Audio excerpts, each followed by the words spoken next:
invincible, but I still fight doubt. And the only person that's finna stop me is me.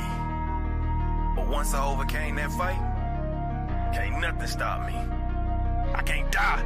I'm immortal. Rejected, neglected, I feel disrespected. They told me go left, I didn't learn the right lessons. Been hard on my grizzle, my hustle got deadly. Y'all rap about shit I done murdered already. Ain't changing my image, focused on my vision. Hard-headed, don't listen, fake love, I ain't with it. This path I'm committed, slip up but ain't tripping. My mind always spinning, ain't talking about vision. Just run me, my digits go broke, I ain't limping. It ain't come to me, so I had to go get it. I came from a city with niggas, it's vicious. The love be fictitious, see hate from a distance. It made me a fighter, got pushed to my limits. I took a few L's and then got so discouraged. With God as my witness, from whence I was forged. No Golden Gate Bridge, but I came back a warrior. I came back immortal, invincible even. My faith is much higher than what you believe in. They wanted me gone on my soul, I ain't leaving. Spoke life into every verse you receiving. My music lives on when my bones turn to dust. There's power in words, so bitch you should hush. My mind overflowing in lyrical floods. Fuck building an art, you gon' need you a sub. I rose through the pavement, I stand on my morals. Been stabbed in the heart, now my scars are enormous. I took all your stones and created a fortress. Been fighting off demons that constantly torment my mind, and my thoughts are a little abnormal. Been crossing out squares that won't fit in my circle. Can't kill what I said, and this verse is eternal. With God on my side, I can't die, I'm immortal. Creation is in the cosmos erupting. My mind is on track of the train I'm conducting. Came out of a dungeon, stepped into corruption. Don't know who to trust, how the fuck function. This deity trapped in this skin. Too real. It's been too real. Make sure y'all give him a follow, a spin. Shadow Too Real, all one word. The number 2 in between Shadow and Real. You know, you fucks with him. Man, today 07072024. Day you never been in again, day you never been before. I know a lot of y'all had long weekends, and we got some people supposed to be coming in here. It's definitely gonna be open to anybody that has any insight on what the topic is tonight. And we're talking about the documentary Tell Them You Love Me. I don't want to give too much away. We got some clips and stuff that we're going to share here and there. A lot of review, man. A lot of takes. Just on another level. It is a roller coaster ride that when you get on, you strap in, you take off, it takes off. And then it just comes to a stop. And at that end of that stop, you're really in a confunkel, a baffled position to where, what the hell did I just witness?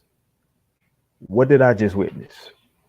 Right? You start questioning every bit of your little bit of saint of humanity that you have inside you. You start to acknowledge, am I really here? It becomes a question. Am I even a real thing? The documentary of Tell Them You Love Me is one of those things, in the words of Kevin Samuels, you can't make this shit up. You just can't. You could put Stephen King, R.L. Stein, Quentin Tarantino, A.J. Rollins, any gory horror writer, leave them in a room for a year. Hell, leave them in a room for 5 years. This story would not have come to the forefront. So I'm gonna bring my bro up. Baba, what's good, brother? What's going on, my guy? Hey, man. It is yeah. I wasn't expecting that. That completely took me left. Right. But I will say, my brother, after I, heard what you were saying just now, it is a real thing. It is a real thing, and we gotta. It is what it is, man. This is where we are. And that's my area. Essex County, that's my county. That whole North area, Irvington area, that's where I am. So, and I didn't even know about that. So right. that was another thing too that I took away from it is like that's why when I told people to watch it and they was asking for like some cues and I'm like I can't give you any because I have to have you go in there uninformed and unbiased Right.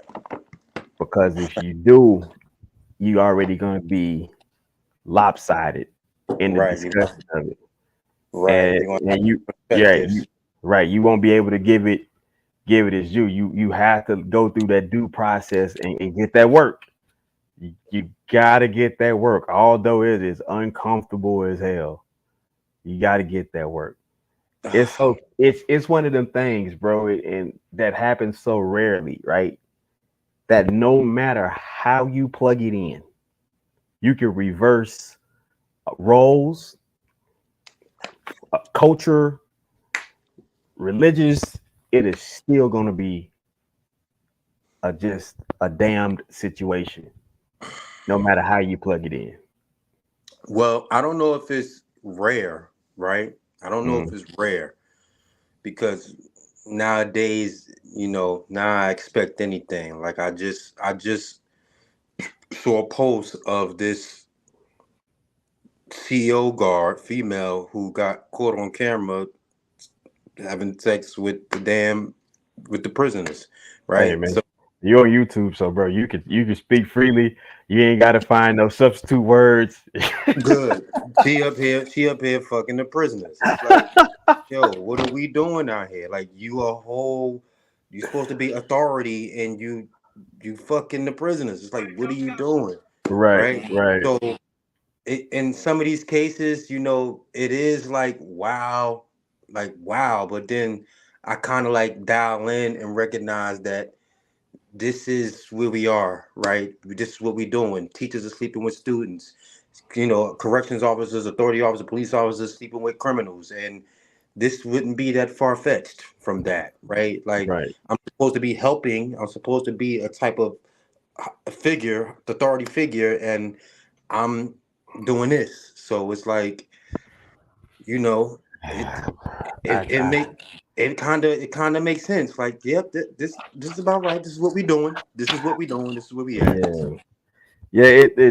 It's hurtful because it's it's one of those things that you know that family was clinging on to with their hope, and that was just the smallest things of just I just want to know where you're at in certain situations, right? Like the small things we take for granted of being able to communicate, like that thing. You know what I mean? Is like I don't know. I can't get a grasp. You know what I mean? I know you hear, but I can't get a grasp, right? I know you appreciate. I just don't know to what level. You know what I'm saying? It gets a little difficult when the feedback isn't able to be given. This is I look at it like people are more appreciative of more harmful situations because they could get a feel from it. You know what I mean? Like that chick or that dude that stay in that non-conducive state of relationship. You know what I'm saying? Because they had that contact. You know what I'm saying? That it's that verbal, it's that physical, it's all the things that encompass it that they could get, right? Uh But outside I'm of that, I'm lost in regards to that because it's not yielding the results that you're looking for, right. right? Like, I get it, right? Like, and maybe because of how our perspectives as we were growing up, being a hopeless romantic, or to save the girl in distress, and so we got to put ourselves in these dangerous positions in order to you know get a certain result, right? Get a certain reward, right? And we think that putting ourselves in these situations is supposed to show just how great we are, right? I don't, but in a way it still doesn't make any sense, right? Because if we all in the same space, right? We all in the same place where we can all speak the same language. How is it that you still have a hard time communicating exactly what it is going on Right. with you. Like, this woman was married, bro, with 2 kids. Married. You were a married woman with 2 children, and you decide to involve yourself with this man who's disabled and has these disabilities, and then it's not like you got divorced and then you started doing this. You were doing this while you were married Right. to someone. Like, this In is the in saying a the lot. in the words of Kendrick Lamar, master manipulator. Yeah, like, yo, What's up, princess? like, Hey, that's saying a lot. Like, you. So to me, for me in that situation, it was like it's something in there that was going on. It was something going on at home, right? That is not being told, which is probably why she decided, you know what, my my feelings and my heart is now with him, right? Because obviously there's something going on at home that you may feel, or from your childhood that you may Mm. feel like, is putting Come on you. mute. You ain't on TikTok. Yeah, you're not on TikTok. You over here, you can say whatever you want to do. Fuck that shit.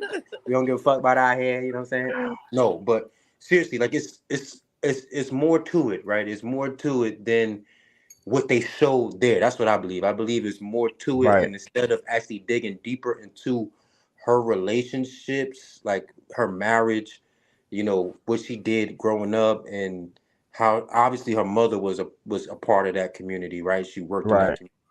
She stated that she would pretend as if she was, you know, disabled or enabled in some way.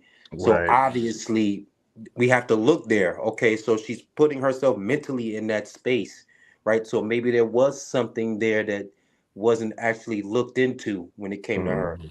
right? So now she Mm. feels like, I'm here with him, right? That's saying this. It's a lot. Like, it's a lot, and from different directions that Yeah, I how. mean the questions are never going to like end with this situation. Right, No. princess? I'm just, I mean, yes. Yeah. Like, I think that that she understood that by engaging with the whole idea of people who are disabled, and and empathizing with them, and working with them, her mother probably got her a lot more attention from her mother than if she had been like, wait, I need some time too, I need some attention too. Mm. So I think that that's probably what contributed to her being so manipulative and such a Mm. problem. But she's still a stone she's still a stone narcissist. She Mm. is, and predator. And yes, there's a reason why she got there, but that's what she is. Two things when I'm watching this come to mind. Two things: That's crazy. hero complex and God complex. Mm. And I can go with the God complex, but not the hero. I Oh, can she go with did. the God complex, but not the hero. Okay. Because that saying hero complex would state that his mother and his brother did not know what they were doing, right? And now he needs to be saved out of this condition with them, right? And I'm the one to do it, right? They've been dealing and been taking care of him for years. So to But say it's a hero thing, it's kind of But like a that's slap but in the that's but the face but thing. of but the but, but mother. remember she worded it like that in Mm-hmm. writing that she knew what was best. That they were holding him back. Absolutely, she had a hero complex. She came in to that family, and they had a son. They had a family member had Underground, certain you abilities. come on, Underground. You Yes. don't need to be in the comments. And anybody who's seen this that I sent the link to, Yeah, but type I in don't it. think that's Come a on over. hero complex. That's But why I think that's let why me I just think the get. God complex is, because I know I better think It's it's. more than his I right, father. think it's both. I think it's right. both because she basically kind of saved this family in her mind is what she was Right. doing by giving them a version of their son and brother that was better than they had. Okay, so here we go. Hero complex, also known as hero syndrome or savior complex, is a psychological phenomenon where someone strives to be a hero of a situation no matter the odds. She definitely did that. But there was no odds there, right? Oh, there was plenty of odds.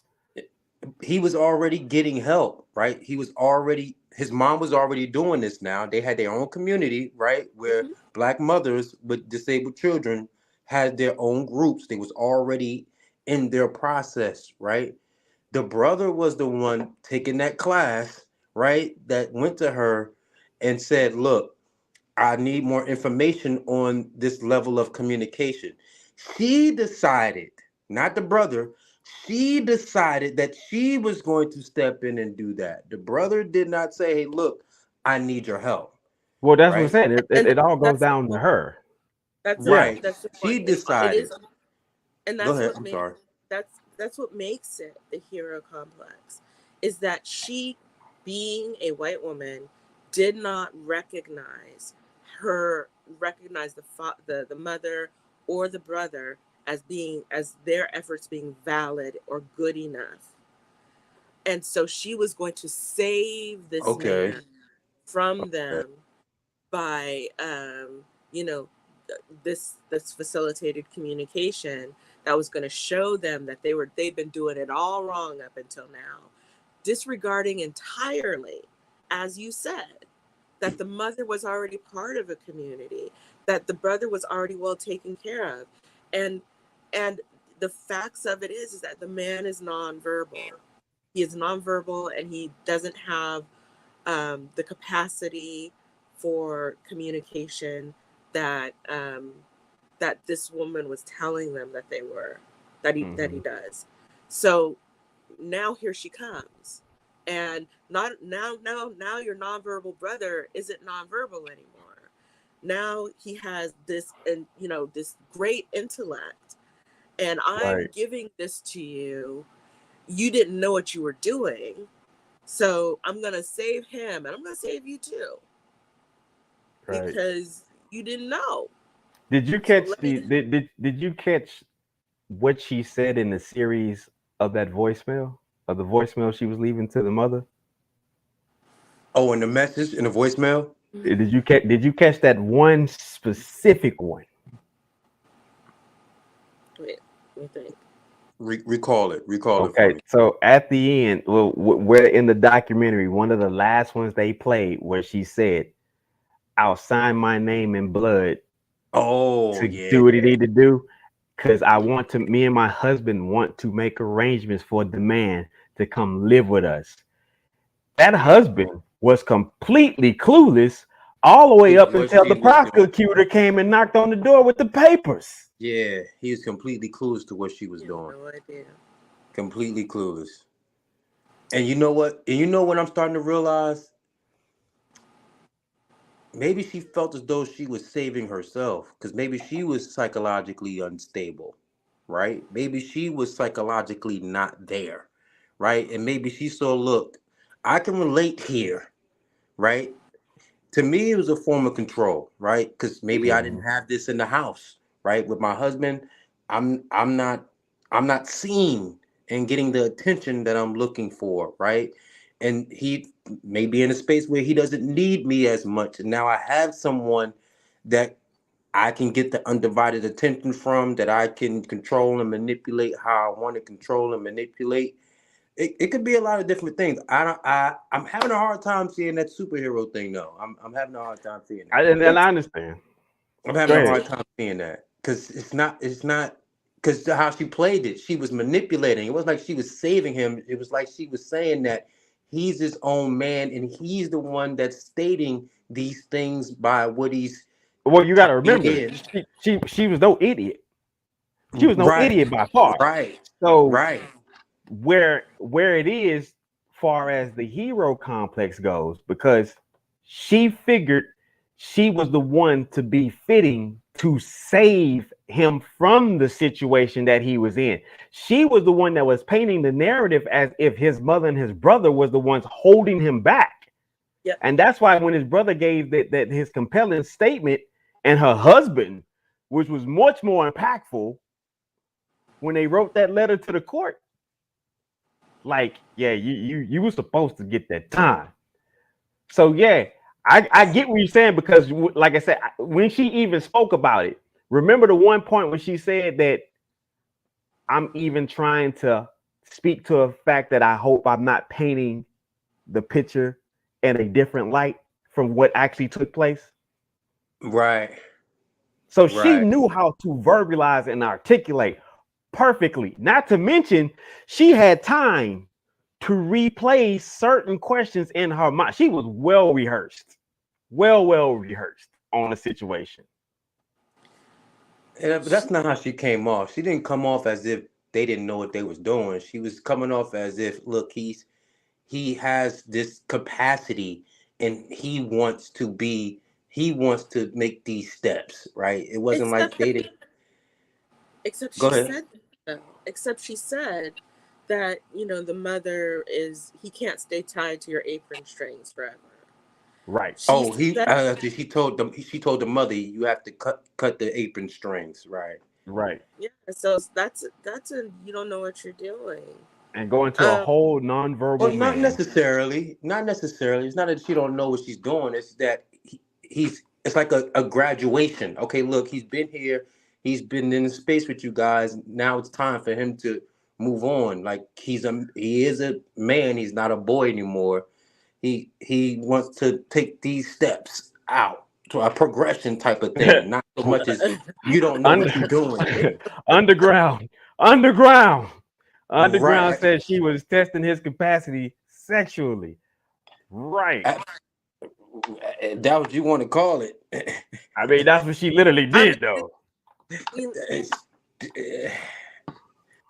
And then she awakened a certain part of him that he never even experienced before. Like that's a whole another bag. Like when he has the capacity of a child, so he's reacting like an abused, like a sexually abused child, and that's what was so. And the mom, I think, was, she didn't have to deal with that aspect of his grown up body before, and now suddenly, he's masturbating all the time to the point that mom has to put him on medication. And that was my whole thing. I believe at one point in time there was clearly just some intentions just to go ahead and help him along to somebody else. Because remember, when she talked to the big brother John, that it was about that particular girl in the video, which I found some very odd correlations.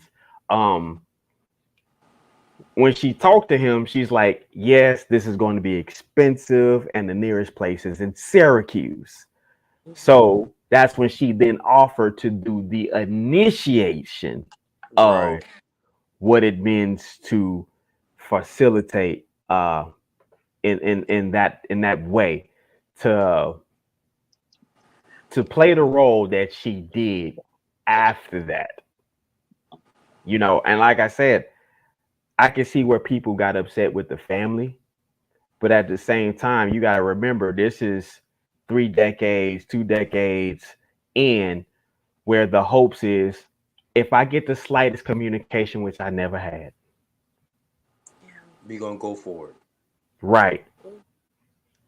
And who's I'm gonna go ahead. I'm sorry. I want to talk about narcissism for a second.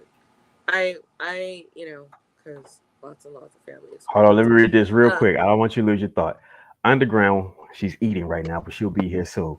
She said she was trying to take him over the threshold to explore something he had never had experienced sexually.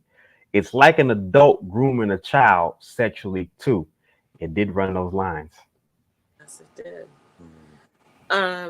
There's I remember watching a thing recently, or not a while ago, saying that narcissism, that it's a mistake to call it a personality disorder, that it's a relational disorder, because for some reason, whatever reason that is, as a child, the person does not develop their personality, a sense of who they are as a person. And the only way they understand themselves is by how other people respond and react to them. And I just came from a conversation, and a Black woman said something that was very interesting. She said that the space that she's in, that, there's a lot of interracial dating, but that because it's so liberal, there are white women in it who date interracially in order to prove that they're liberal. So you have this woman, she's married to a Black man, but he's a full adult. He's a full person, not giving her the kind of supply that she's going to want to feel. He with his own ideas and opinions and thoughts and all of that stuff, right? And suddenly type the link in your browser. I'll send it to you again. Just type the link in your browser. And suddenly she has full control over this Black man who is not mentally, emotionally an adult, or physically an adult. Coherent of what's going on. Right. And she sees this, because even if she meant well, her meaning well would have stopped at the door of let's have a relationship. Because, teachers cannot have relationships with students. Even at the college level, that is considered, an inability to consent because of the power differential. Doctors can't have relationships with their patients for the same reason. Now you're going to tell me that somebody who is their gateway to communication to the rest of the world is able to consent, even if facilitated communication worked, she had no business ethically in doing that. Bingo. And I hit on the professionalism of that. Even as a personal trainer, I, as a group session, couldn't house no more than 10. And if I got to the 11th person, I would then have to take somebody and say, hey, you're going to be my assistant, or bring in somebody else to be my assistant, just for 11 people. Right. And then there's the morals and ethics. Hey, if I'm at the gym, somebody's look, either you got to go to another gym, or I have to stop being here because this kiss can't happen in this way. So there was definitely the professionalism and the morals and ethics of the position which he held as well. There was, like I said, there was so many violations that took place. Extremely. No matter how you plug this in, it is so messed up. You can switch the roles, you can switch the races, you can switch cultures, and it is still going to come out to the same result as into, damn, this is trash.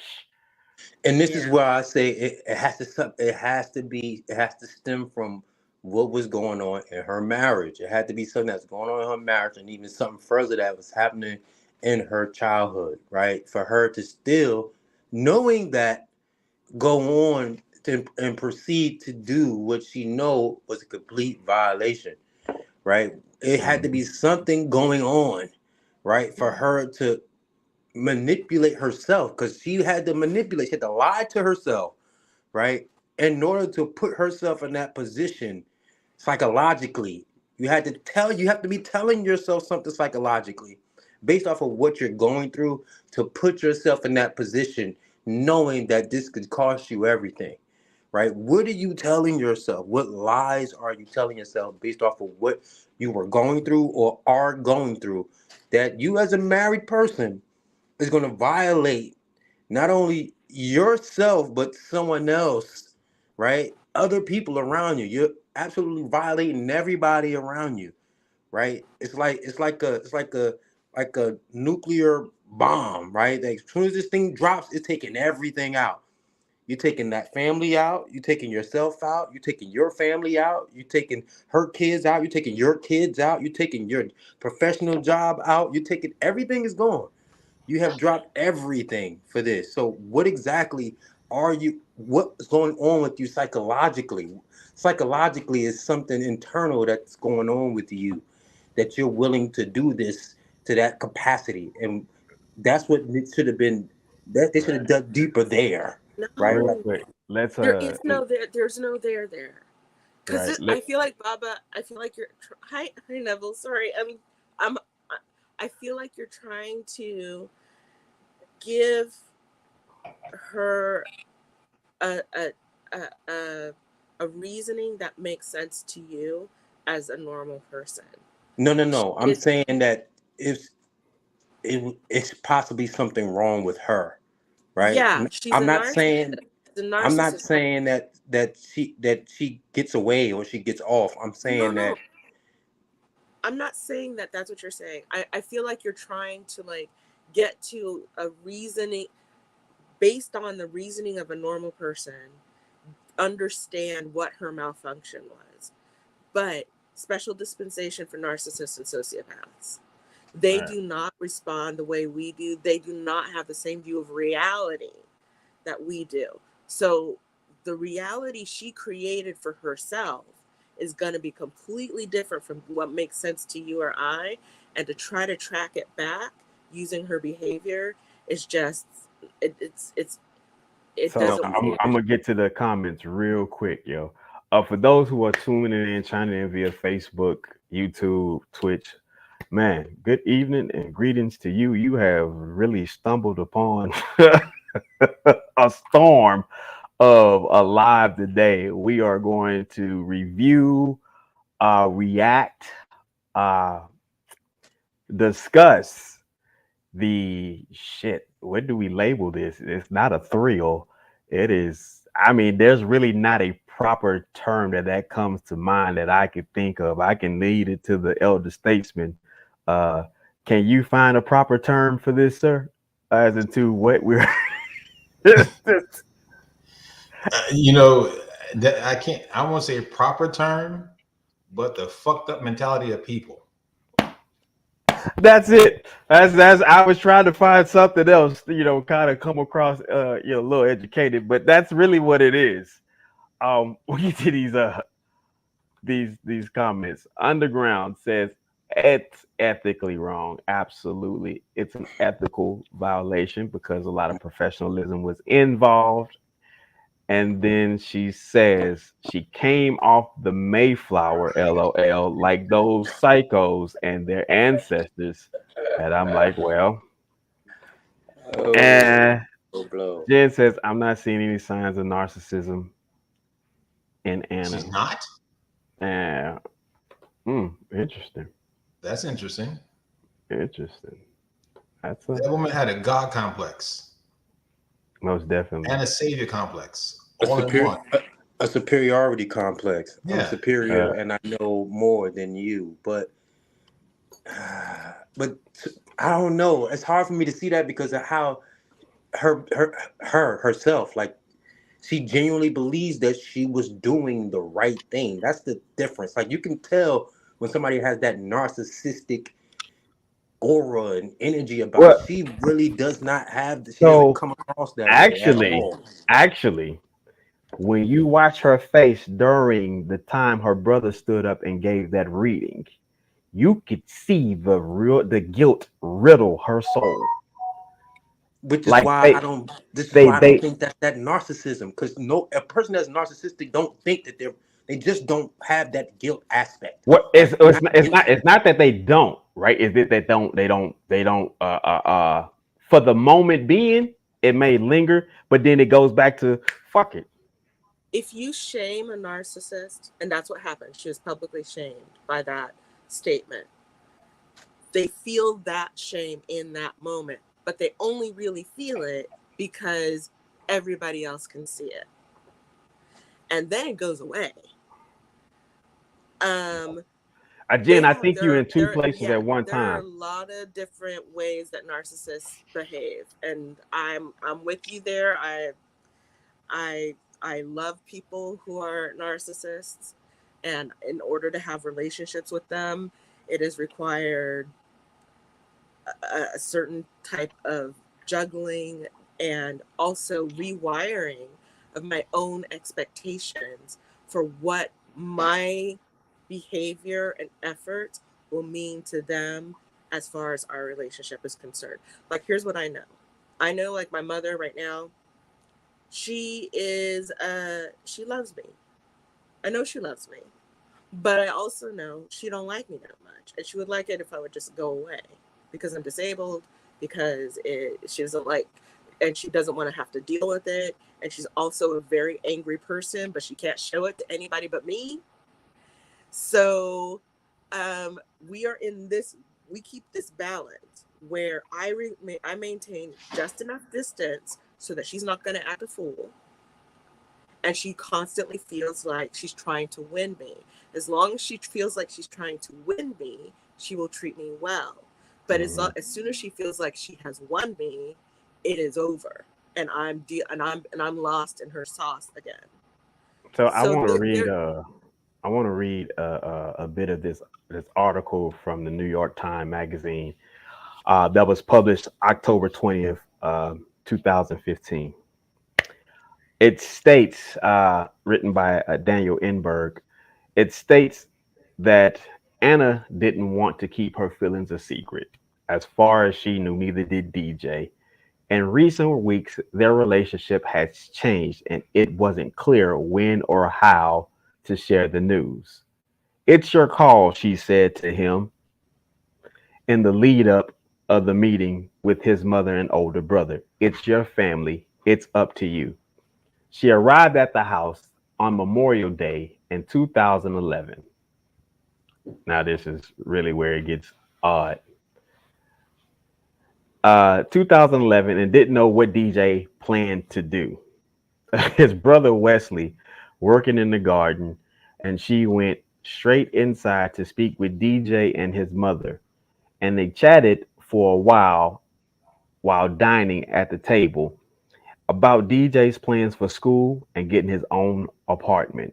Then there was a lull in the in the conversation after Wesley came back in and Anna took hold of DJ's hands while saying, "We have something to tell you." They announced at last, "We are in love." "What do you mean?" the mother asked, the color draining from her face. The older brother then looked and said she looked pale, like when Caesar found out that Brutus betrayed him and he felt sick to his stomach. What made them so uncomfortable, not that Anna's 41 and that DJ was 30, or that Anna is white and DJ is black, or even that Anna is married with 2 children while DJ never dated anyone. What made them so upset is what led to the arguing that followed the criminal trial and $1 million civil suit was the fact that Anna could speak and DJ can't. She was the tenured professor of ethics at Rutgers University in Newark, and DJ has been declared by the state to have the mental capacity of a toddler.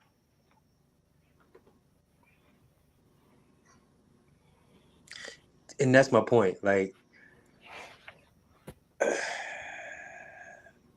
in that regard, I could see what a narcissism is, right? In that regard, right? But then that's why I keep referencing back into there's something psychologically wrong with the individual that is that's doing these things. Like, there's something wrong with you psychologically. You have some type of mental instability or illness yourself to actually be doing these things, knowing this information. Like, you know this stuff, and you have to be somewhere in your mind either unstable or mentally ill yourself to where you are going to this extent to really believe and even tell others that, look, I'm in love with someone who cannot comprehend exactly what the heck is going on. Something is wrong with you, right? It's something wrong with you. Something is missing with you. And that's what narcissism is. It's a lack. It's a lack. Because you notice the best relationship a narcissist could ever have is one in which they write the script for both of you. Like, that's their idea of a dream relationship. And she was writing the shit out of that. And this is exactly what she got to do. She was writing the shit out of that. Boy, it would. Listen, any romance novel, 50 Shades of Grey, couldn't compare to the fuckery that she was putting out there. That's something. But think about it for a second. Did you recall what her mother said? Her mother. The mother has to, again, you're going to take Barbara's position that, you know, she's mentally unstable. The mother was unstable just as well. Because the mother said her daughter did nothing wrong. Absolutely. She said, my daughter did nothing wrong. So is it genetic? Y'all all crazy as all damn hell? Or is this just a mindset that's pervasive amongst certain people who feel a certain level of superiority and feel they can do what they want when they want, because in their mind they can justify it? Now we could say they're psychotic all day long, and like Francis was saying earlier, you can't wrap your mind around the thought process of somebody else. That's something that's inconceivable to you. It's not. You just wouldn't think that way. To touch a child, whether it be an adult body or not, to touch a child, an infant, in that manner. Talking about Barbara, you probably couldn't imagine that. But no, this not at woman, all. so we say, you know what? But there must be just something wrong with her. She crazy. Or is it, wait a minute, no, she ain't crazy. This is what she likes to do. This is what she did. And again, I'm not a psychologist, and I'll be honest, I'm just gonna be a mean asshole with it. That heifer, you just go ahead and burn that one. Because like, listen, stop. I don't, you can't make that make sense to me. I don't care how you were raised, because there comes a point whereas I'm going to say, listen, here's the deal. You, my friend, we'll study you after you're gone. But for right now, you got to go. Right. It's crazy. So I got a few little clips queued up for us to kind of revisit. Before you do that, I like to say, Neville, how you doing, brother? I ain't get a chance to speak to you. You came in on the conversation. I absolutely agree with you that I think this is just how some of them are, right? Some of them are just like that, right? Because even to this day, right, you come into someone else's place and then you sabotage, you take over, and then you try to tell other people they don't belong here. Something is wrong up there, right? So this is who you are, right? So in that regard, I could see how that could just be how they are. So in that regard, yeah. So and if we keep remembering too that it was what the facilitated communication space is very white, and so you have the mother, and you have this black man and black family, and so to the mother can say that because there's still an aspect of epigenetics going on that says that they still kind of own us in some way, shape, or form. So he is a sacrificial lamb, and she hasn't given a thought to what her daughter did to that family because he does not rate that kind of consideration. Like I say, it goes down a rabbit hole of just questions that don't end. Really, it's literally the never-ending story or the song that doesn't end with this situation because it just sprouts one question after another question after another question, and the questions you don't want to direct it to them because you already know I'm not going to get anything of substance out of this shit. It only begs questions after questions. So let's take a quick view for those that are not privy to see exactly what we're talking about, but we're gonna give you a little bit of insight, some moments here and there. So yeah, here we go. The hell? What the hell going on? It is still happening today. I mean, they are still messing with children in schools, and male or female. So, All right, here So we this go. is off the.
We are in the Special Victims Unit of the Essex County Prosecutor's Office, also home of the Child Advocacy Center. We're here today because there was a innocent that was reported to the Rutgers Police Department regarding your son, Derek. Yes. Does Derek have any mental or physical impairments that he would need help? He doesn't have the faculties to make decisions on his own? No. Now, did you reach that conclusion on your own, or did someone evaluate him at some point? Well, from birth, I knew there was something wrong. Derek, let's go. Are you ready to get up?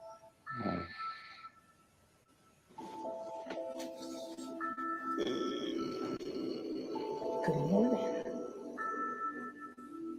Come on. Come on. I remember when they brought Derek home from the hospital, and I was just disappointed. I was like, I got a baby brother? I wanted a little sister. And then when they brought him in the house and I saw him, it was like an instant connection. Everything was fine. Nothing out of the ordinary. I just remember that at a certain point he became very listless. He didn't move much.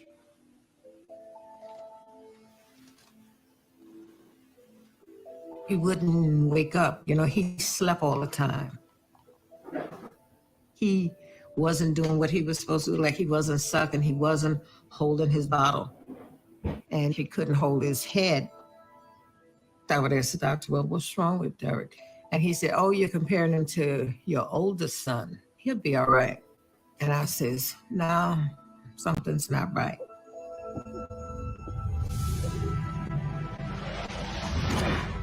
Early on, Derek had a series of seizures. So then they took Derek, they put him in a sound room, and they would do the lights for his eyes to follow, and he just wouldn't react or couldn't. And that's when they told me that he had cerebral palsy. And he would never, be able to do as normal children would do. Derek visited a few psychologists. They deemed him, as the term they used, mentally retarded, nonverbal, with cerebral palsy. Then not knowing what the heck that meant, it just meant that Derek can't walk, Derek can't talk. Yes. It's all gone.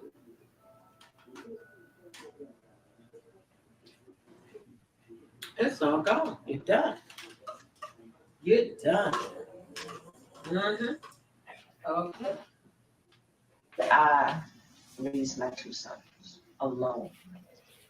Their father, after Derek was born, he took the high road. He walked And left you guys alone. and left us alone. Take your hands out your ears. What you want? What's the problem? So let me ask you some questions. So, right there, just from that, what we witnessed, you have family, personal experience that could even be considered somewhat professional, right? Because you got more than those 10,000 man hours that you need to be labeled as a professional. But then it becomes even more in depth because this is not only just a job or anything. This is a family member that was dealt with a certain limited ability, and it's not their fault. And so you're giving and participating with this individual to make certain that they can have at least somewhat pleasing of an experience in this life. And you have this asinine person that goes against the very thing that you know, that goes against the very professionals that supersede the study that she's not in. That was the clear thing that stood out to me in the beginning, because I had rewatched it and I thought, motherfucker, that's not even your field. This was never your actual field. Damn, I didn't even see that. So right then and there, hence why I said you have a hero complex along with the God complex. Because even with all your academia, you still were not certified to even share a thought on the matter. Wow. I missed that. I did not catch that either. I missed that part.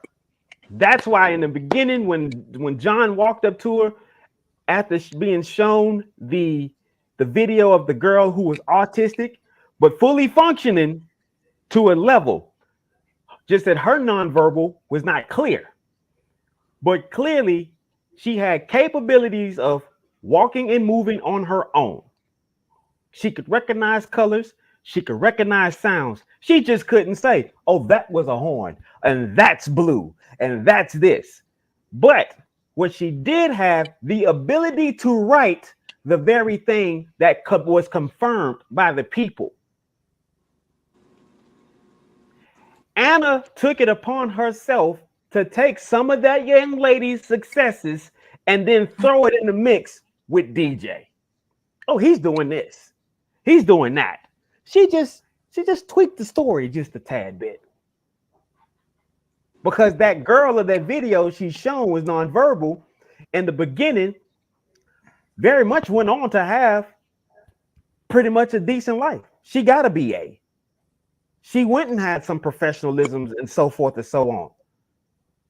And you know what also? You want to know what also I caught on to? That artistic girl, if you go back and watch that video, when she's standing at that table, she's pouring red wine. Yeah, she was pouring. She was. Because she was standing there by herself first, and the person walked into the frame, and she's pouring the wine. Wow. Wow, I didn't catch that either. Things to make you go, But so we got that other lady that they interviewed that affirmed for Anna too. The one that couldn't speak for us, that couldn't really, and that was the offset. because that woman was very brilliant. So just the muffled of what she was saying, but the articulation of words that she was using was the confusion of it all. It's because like, yo, this person is brilliant, right? But not one time did she say, Anna did this for me. Yeah, talking about the anthropologist. Yeah, that lady. not one time. Right. Not one time did she affirm or confirm that Anna did this for me. And another thing I dislike, and it's not to bring, the battle of the sexes in this, but this is consistently true. When a woman crossed the line as an offender, a sexual offender, the label is not there, and there's high regards of protection. Anna's real name is not Anna. Yeah. Excuse my language for those who are watching. That bitch's real name is Marjorie Anna Stubblefield. So they're using her middle name to justify. We were saying this other day about, again,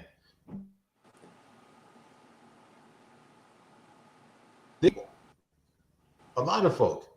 Now, granted, there were those who said, the heifer's crazy, right? But even the anthropologist, if you recall, she says, well, Anna believed that what she was doing was right. Absolutely. She took no side on it. It's like, okay, yeah, it is what it is. I feel compelled to go to the trial, not because I was there to offer any support, any expertise, nothing of the sort. I'm just interested in it. And she goes and says, now, she doesn't know Anna from a paper bag, but she said Anna believes that what she's saying to be true. So on a certain level, it's like me with drug usage. I have zero comprehension. And I'll tell you that. I have zero comprehension. You can't convince me it makes any sense. Why would you go out and do things that will take you literally and tear your body to pieces? You got individuals who put stuff in the system that we know, dude, you smoke PCP, you want to fall off a roof. That's what it makes you do. And we've seen enough folk who've done that. They become suddenly, I'm Spider-Man and jump. And that's, we make fun of it, but that's the truth. A lot of folk, when that stuff came out, were doing exactly that, hopping off roofs, all kind of nonsense. So why would you want to put that in your system? I.e. this woman here is like, hey, you acting like somehow she couldn't control herself and she just had to believe this nonsense. Nah, man, that is crazy. I don't know. So I want to read some comments from Facebook that's not coming up. Millen Colliner says that there's something dangerous about her, and he's absolutely correct about that. My guy Chip says, once upon a time, some shit happened and then it was over. The end.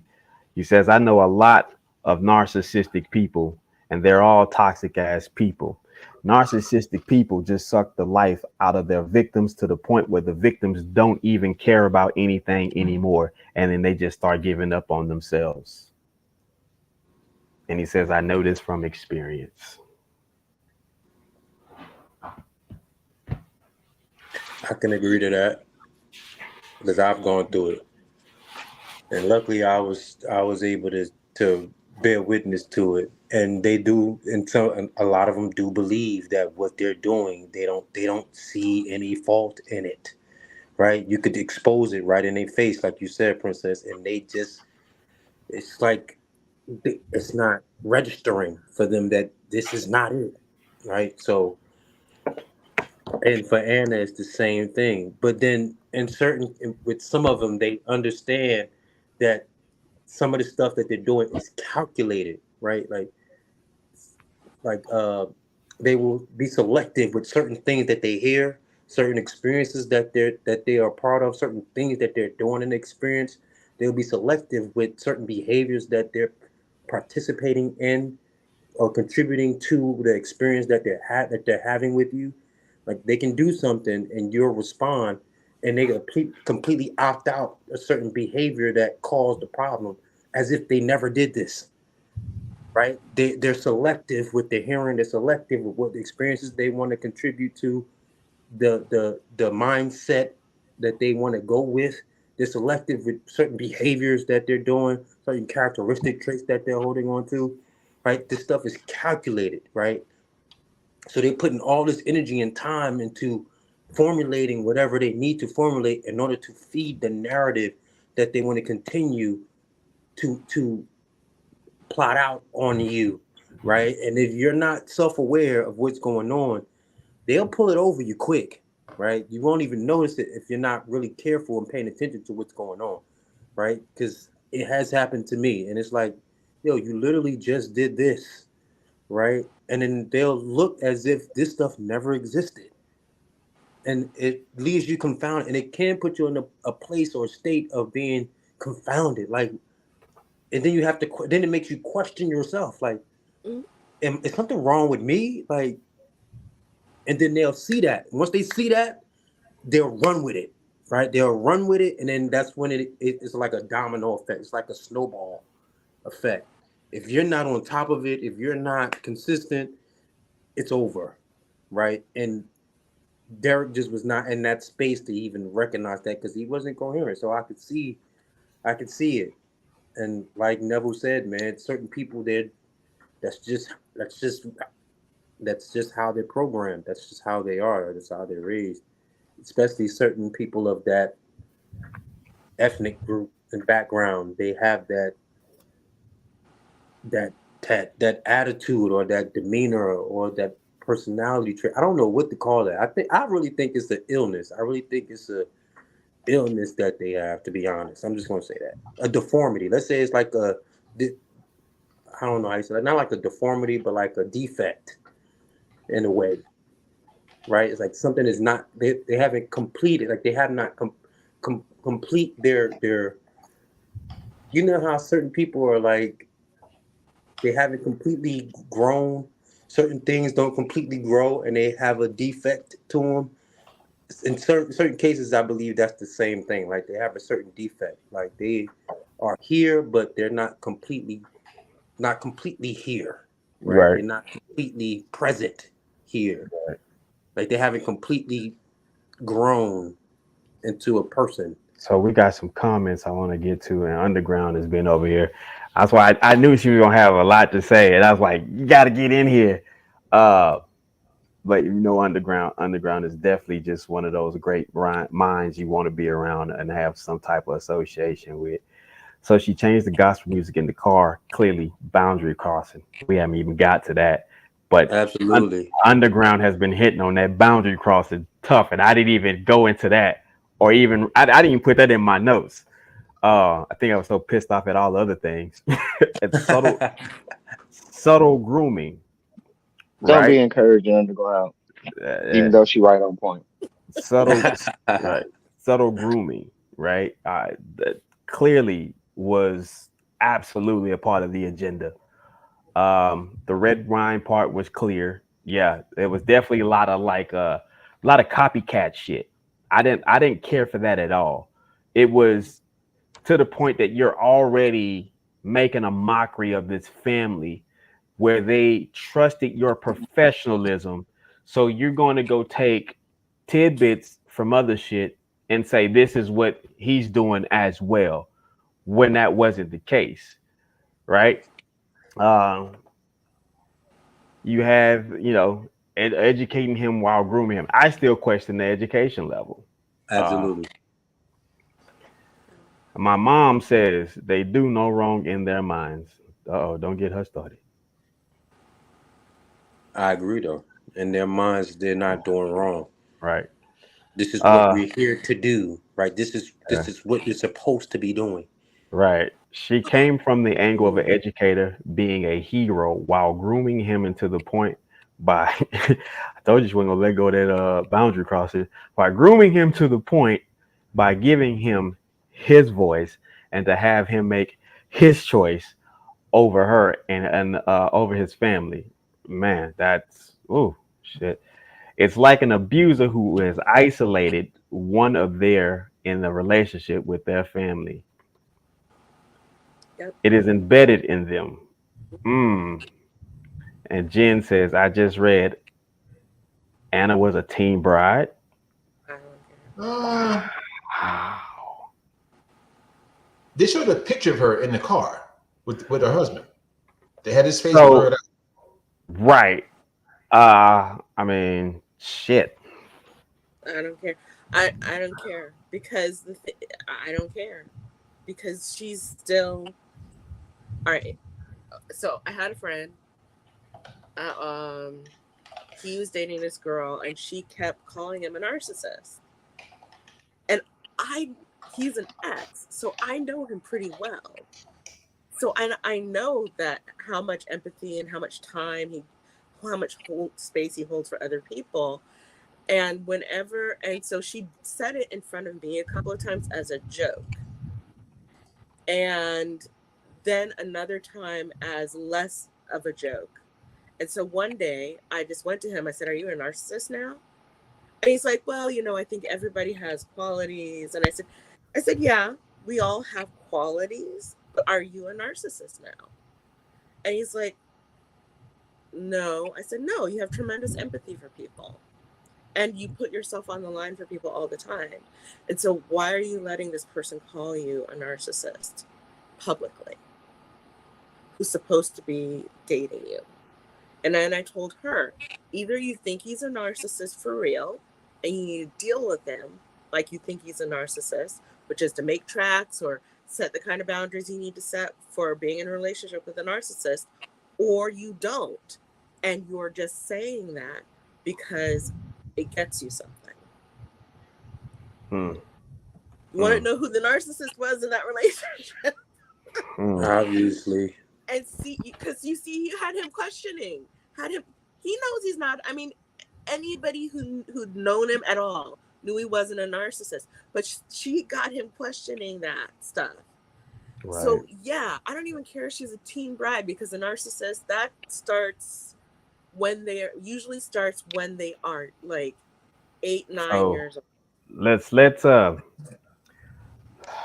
shit. I don't want to be full on me, but I gotta be me. Let's give the damn fool a chance to show herself. So we're gonna run a clip with her talking, and just take your notes if you hadn't, and then come back to it. Underground, finish your lunch, and come on to this side so we can hear you. Yeah, let's hear you. Let's hear you. All right, y'all. Here we go. Listen, that. Wow, this is amazing. Yeah, it is. Oh, shit. What a way to keep you on your toes, boy, I'll tell you. West Orange. Wow. Yeah. I know these places. I know these right. Places. This is crazy. Okay. Everything's fine. Tell me the story of how you met. I'm pretty sure, or at least I'm hopeful, that I haven't been rewriting things in my head. I don't. Right there. Right there. Right there. Exactly. That shit right there. Yeah, that right there. That right there. She told on herself.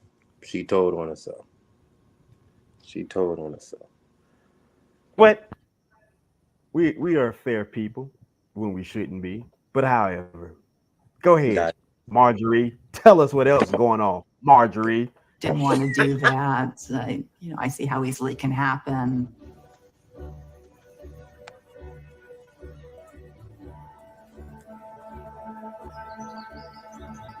Our next speaker is Anna Stubblefield, the director of the philosophy department at Rutgers. The philosophy. How's this one? That's better. Okay. I was teaching in the American Studies doctoral program at Rutgers Newark. Race, class, gender and sexual orientation, and disability are inextricably intertwined, such that none of these concepts would exist as it does without the others. And John was one of my students. When I was doing my PhD at Rutgers, when a person cannot understand Anna Stubblefield was a philosopher of race. And also had a class about disability studies. Alongside theorizing about disability and ethics, I also provide support to people labeled with developmental disabilities. I work with people who cannot communicate vocally to provide them with access to alternative forms of verbal expression and to literacy. You know, I grew up with a disabled brother. I was not familiar with disability studies, and I think as an instructor, she was great. And as a scholar, she was great as well. The course was looking at the notion of intelligence as a concept. For example, the notion that if somebody can't speak, it must be because they're too stupid and there's just nothing in their head. That just is not the case. It's not the case. Lacking speech doesn't mean that you don't have anything to say. It doesn't mean that you can't use language if somebody can just get you access to a way to do it.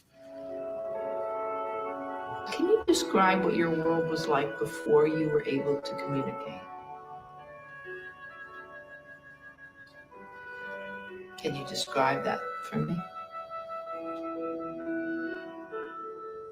Somewhere along the course, we ended up watching his video. The person that was in the video had autism. You want to go to grandma's? Yeah, grandma is going to come here. Sue Rubin, she's somebody who's perceived by her parents and everybody as severely intellectually impaired and just not there. But then she's given access to a way to communicate. When I was 13, my mother said that she had seen someone start to communicate using a keyboard in support. Oh, It's called okay. facilitated communication. As I began to type, my mind began to wake up. Bye-bye. The person that was in the video used a keyboard and eventually became proficient enough to communicate the complexities of her life. She was able to do college level work and she graduated with a dual major, et cetera, et cetera. And this was her story. I think I was like, I saw the one. Okay, I saw it.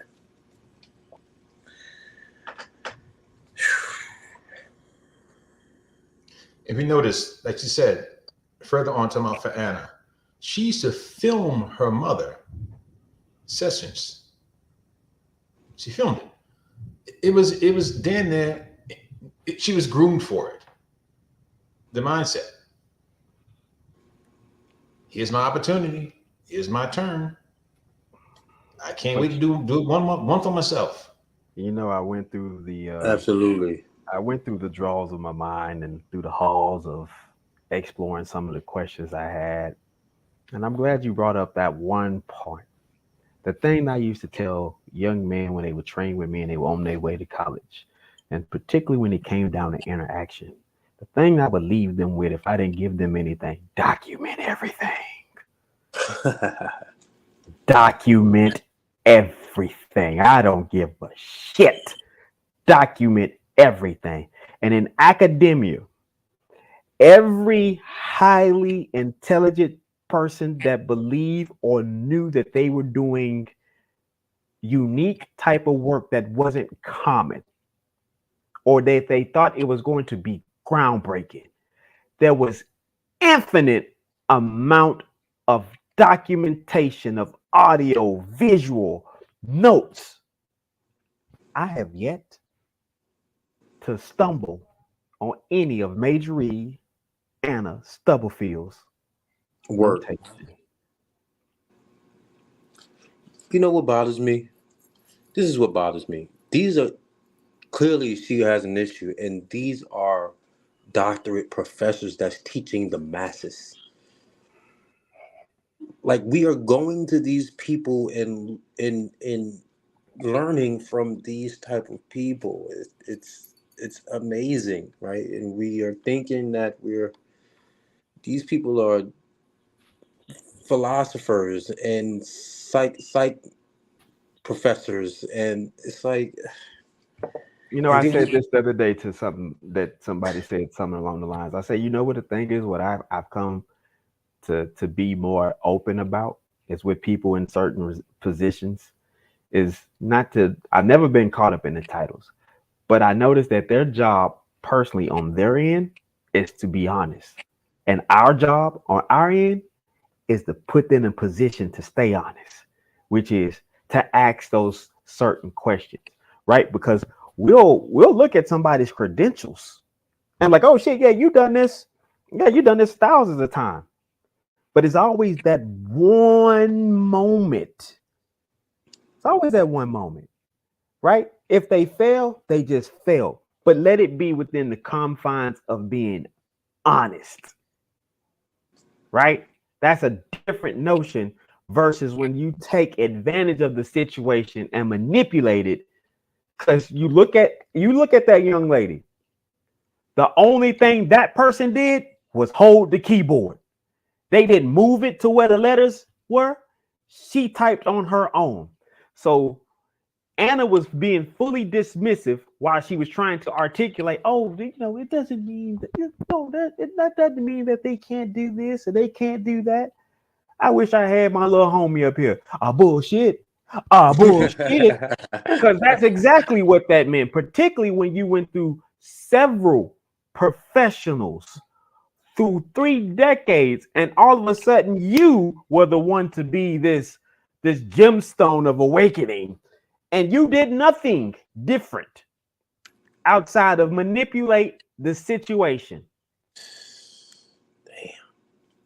And the other part is how you get, because when I look at Derek, I see innocence, I see sweetness. He's just, it's like he's a grown little boy. He's a child. Yeah, and I cannot imagine going from that to this person, to see that from the outset, and then to imagine your way into a sexual relationship with him. She put it in the way that Derek went from being a sheep, a lonely sheep that was not herded, not being attended to let me have him for a few seconds. Oh shit, you didn't know he was a regular goddamn rocket scientist. He was a ravaging wolf. That's crazy, man. It's this type of thing that I knew that when I presented this, I was like, unfortunately, one live is not going to be good. Well, one live won't be good enough because I got notes and I know it's Sunday and I don't want to hold people up like that. But I knew that one live wasn't going to be good enough. Hold on. Let's my man sends me some shit from Forbes, and you know one thing about Forbes, they gonna snitch. They brought down Pablo Escobar and everybody else. Forbes gonna snitch. Oh, where is she now? It looks it's not the article. It's the 2 comments at the end. I'm going to tie this into what we were talking about the other day about how people's mentality is and how the human mind can rationalize any goddamn thing or pass shit over. Well, you tell me exactly where you want me to stop. Go to the bottom. It's only 2 comments. It's only 2.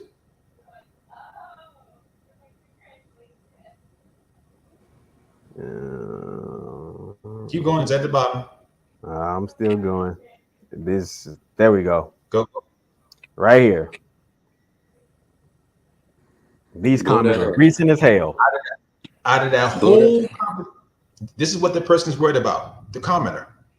Look what they wrote. Can you expand that? I can't see it. Oh, there we go. Oh shit. Stubblefield, who was married at the time, claimed that her and DJ fell in love, and she and DJ. Read the next one. This is literally so obvious, written with AI assistance, just littered with redundancy, spelling and grammar errors, you think Forbes would have have a little more pride than this? Now, this is where I'm going with this. Remember we talked about how could this happen, right? And people can just let this shit go. Those two comments tell you, if you read that entire article and you walk away with saying, oh, there are grammatical errors, that's all you got out of that? Is that all you got? Now, I said before about how people, they can walk through life and see 100 acts of kindness, right? And ignore certain shit. This is in living color, how a person can take this article, read that whole damn thing, because you scroll down a lot, right? To get to the end and say, you know what? She and I versus DJ. What the really? And I'm thinking, like I said, who else was aware of this situation with this woman and this kid, basically? He's a kid. Who else was aware? Who else in their mind said, you know what? This shit is justified. Right. Who else in there? And again, we talk about how, oh, this person's psychotic, is sick. Okay, use that for a second. But how many other facilitators are there out there who put up with this shit? Who excuse it? Who ignore it? There you got it. Because you remember Dr. Shane that we didn't get to in the documentary when he gets the phone call in 1990, because one of the kids actually do say, hey, they touching on motherfuckers over here. And they put him through tests to see that, listen, I may not be able to speak, but I know I'm fully functioning and I know exactly what the hell I'm saying. And the next thing you know, they find out 17 cases. So the situation was, like I had to explain to so many others, is not that it's not capable of being done. It's just that some situations are not going to be in remission. They're irreversible. So the little bit that you could get from, that's what you have to translate, because that's all you're going to get.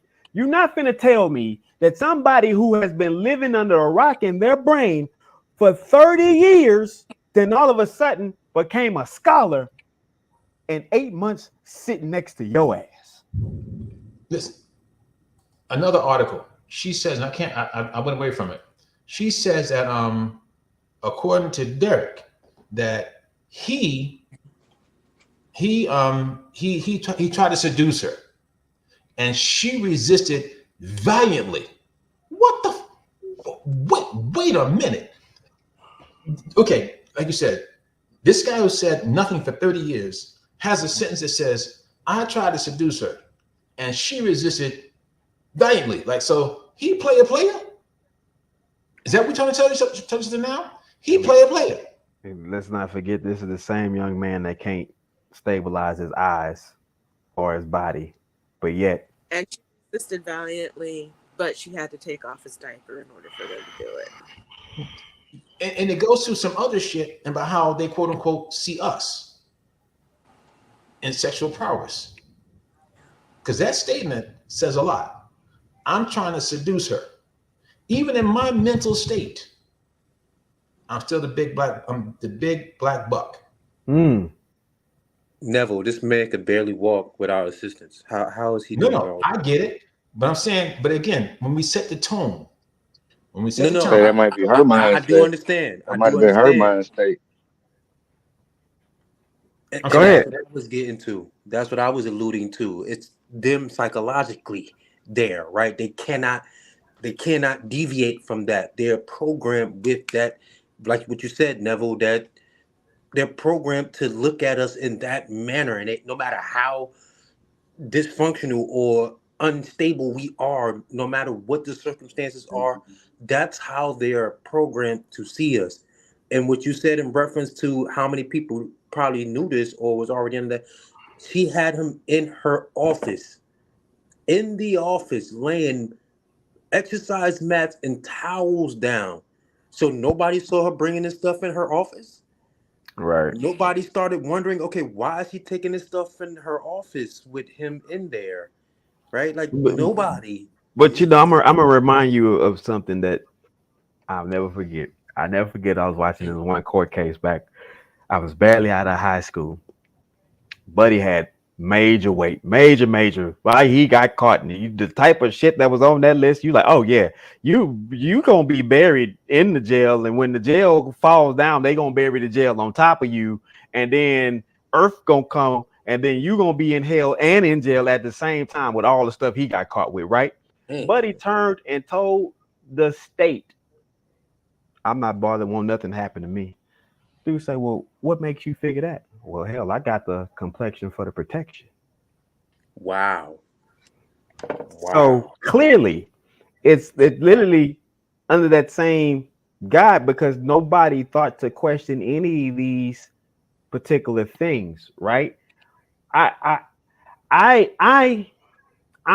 somewhat disappointed with the state in the matter of this, because of her claims of these type of things, right? I would have simply asked her, what was his favorite position? What was his favorite type of foreplay? Since he has all these other faculties, he has to be a great lover. He has to be this in tune individual. So tell us some of his kinks. What things did he communicate to you on his keyboard during the act? Right, because he has the time to be on his keyboard and say, hey, look, get in this position for me to do this, that, and the third. But she was able to tell the mother, you know, he definitely is a man, you know. Every sense of the word. Every sense of the word. I don't understand. And how he putting himself in these positions to even execute this stuff. Like, go ahead, princess. But it goes back to what Neville was saying with the article in Forbes, which is a huge website, a huge name that goes back, you know, beyond. There's this article here where this woman has taken advantage of someone who is physically an infant and not that far off mentally either. And all they have interest in is the grammar. Where's the outrage? So is it any wonder that the state can't find it either? You have an article where, you know, probably millions of people have the opportunity, read it or had the opportunity to do so, and all that anybody has anything to say anything about is the grammar. That was my point. When we talk about, you know, and this expands way beyond this situation here. You know, we talk about like people like Johnson. I said that was the original "fuck them kids." You think about it for a second. Here you have individuals have a spouse, leave the spouse, she got kids. She ain't got no job. She wasn't allowed to work. What happens? Those children go on the dole, i.e. in Ireland. They go on the dole in England, on the dole, right? The state taking care of them. The state says, wait a minute, hold on now. These young bitches eat. They eat food. That shit ain't free. All right. But hey, and just ride it out for a second. Ride it out for a second. Man, fuck them kids. They ain't mine. Thus, we now say, hey, dude, you made them. You feed them. Next, we see suddenly you got child support. They didn't give a fuck about it 40 years ago until someone said, look, no, you feed Johnny over there now. Oh, hell no, man. Fuck them kids. That's Jimmy's kid. Jimmy handled that shit. Thus, you have here today guys saying the same shit. I am not taking care of the little motherfucker because he's not mine. Wait a minute. Hold up, Hoss. What's the real issue here? You saying, man, fuck them kids. I hear guys talking about, hey, man, we need to get rid of welfare and Section 8. Okay. Why? Why are you so against Section 8? Should I pay taxes? All right, man, let's ride this shit out for a second since you pay taxes. What's your tax bracket? I don't know. All right, how much you make a year? All right, I make 35. Let's say I make 40 before taxes. Before taxes. This is gross. All right, so chances are I'm going to qualify for an earned income credit, which means the government's going to give me money without even paying taxes. That's where the credit comes from. That credit comes from individuals who don't qualify, right? So in other words, your ass is getting welfare, but they don't see it that way. Because why? They figure, I work for this shit. No, your ass didn't. You got free money. Well, let's go to the next step. They didn't say, okay, fine. Well, I still pay taxes. Okay, what was your actual tax liability? They said, what do you mean? Okay, you're a dumbass. But let me explain it to you for a second. You know what tax liability is. No, I'm gonna break this shit down for you. If you paid $2,000 out your check in the course of the whole year, but got back a refund of $3,000, they gave you a net $1,000. Your liability was zero. You didn't pay taxes. I don't want to hear that shit. Yep. They still said no, but I paid taxes. Fuck them kids. I ain't paying for them. Stop, man. If you're going to have these kind of conversations, again, go back to this dumbass comment there, but they weren't about the grammar. Let's walk this through for a second and see where you really stand on these things. And what you're going to find is here. A lot of folk don't give a shit. I.e., them two commenters talking about, obviously, this is AI. You should have done better with the grammar. Yeah, it comes to a point of, like I said, you know how we gonna look at it, and it's from a realistic view. And me and Baba said it on this live earlier. It's no matter how you would have plugged this shit in, it was still fucked up. You could have took animals, and it would have been the same type of fucked up. You could have reversed the roles. It would have been the same type of fucked up. You could have made it a ritual. It would have been the same type of fucked up. There was no way of dressing this thing anyway. No way. And yet people are doing it. I feel bad. I feel and bad. no, and they know they're wrong. But here's the thing: the appeal. I'm still looking for the pictures of the people who won that appellate court. It was the three judges. Yeah, yeah. They said it was overturned because they denied the testimony of the expert on facilitated communication. Yep. That's what they said. So we don't give a shit that this man who was put in front of us and 30 years of research on him says X. But because I didn't let some person say, you know what, let me tell you about how FC actually works. That's rules for overturning the case. Are you shitting me? Right. Right. Are you serious? But begin we say again about how the law is a blunt instrument. It is not a scalpel. Nope. It isn't. And unfortunately, what happens is this here. People like to say, well, it's the law. It's somebody else always. No word is written by itself. It came from the mind of a human being. All of it. And yet, so you know, nothing we can do. It's the law. Man, stop that shit.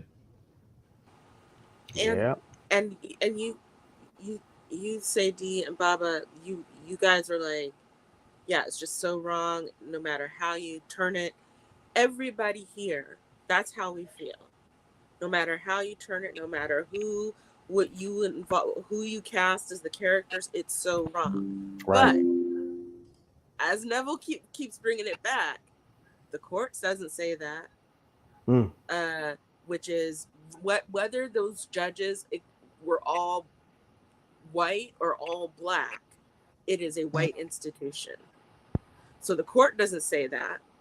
The press isn't really, because I don't know about you, but I didn't hear about this story. This was not national news. No. It actually did. It just didn't get the traction. Right. It just didn't get the headway. It didn't get blown up like it should have. There should have been riots. You know what? Because mostly the people who look at that and go, "This is wrong," no matter who you put in the positions or what you say about it, or who, you know, the genders or the race, all of that's wrong, are people who look like us. I just told you, Princess. This is where I stay in this county. I didn't even hear about this until he brought it up. Until D told me about this, I had no idea about this. I'm playing it and I'm watching, and it said Essex County. I said Essex County. Hold up. Let me look outside. Make sure I didn't go into another teleport. Essex County. Like, make sure I ain't teleport nowhere. What? Essex County? What? That's my county. Rutgers. Right. Rutgers North. What? Hold up. Wait. Then I had to play back. Like, did I hear about this? And I had to think. Like, nah. If I would have heard, I would have known. Nothing at all. And you know who I feel sorry for the most outside of him and that family is her children, her 2 boys, right? To have to. She got a son and a daughter. No, she got 2, a boy and a girl. The Yeah. girl testified in the case. Okay, her 2 kids, regardless of that. Oh my goodness, I can't imagine. It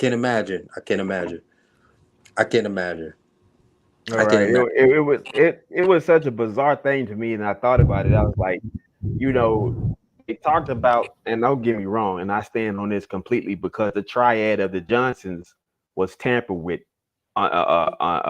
It wasn't right by no means. They were tampered with.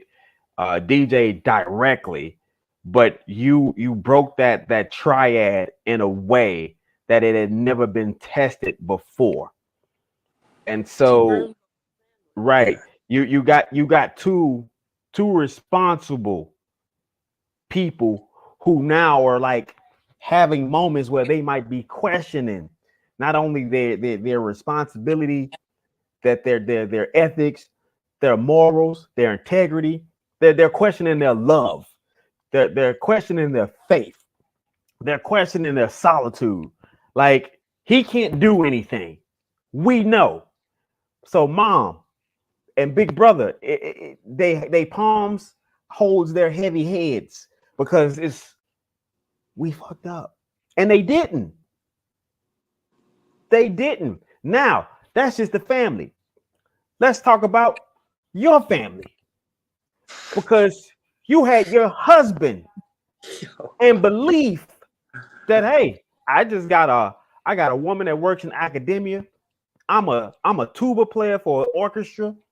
We have a great foundation of a family, which is my kids are going to be okay because we're going to constantly instill something of greatness in them.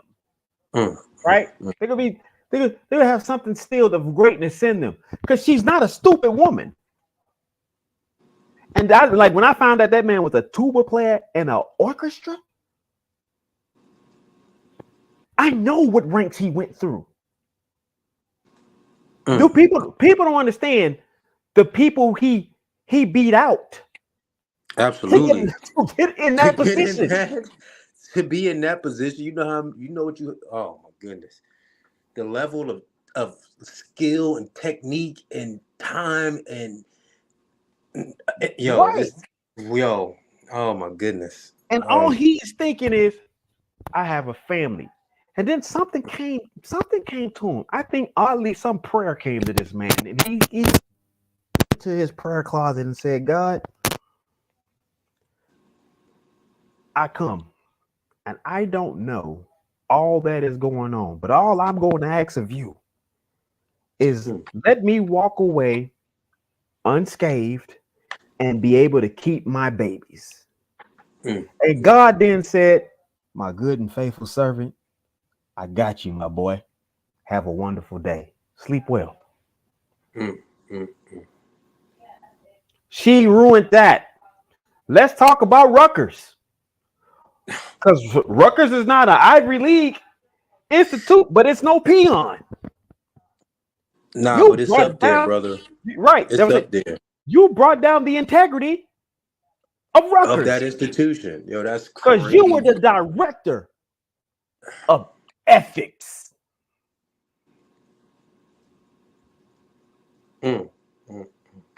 So now all of this is coming out, and everybody looking like at Rutgers right by now. I'm like, yeah, I know I donated some money, but you just get it back in silence. We just gonna leave it at that.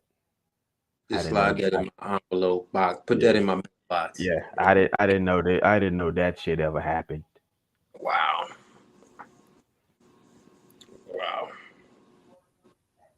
Now everybody back from wearing Nike. Now they all wearing Rydell. Hey man, listen. I pulled 5 5-star recruits. They all going to Colorado with Coach Prime. What the fuck going on? That's crazy. Oh man. Yo man. That's deep. This is beyond me, man.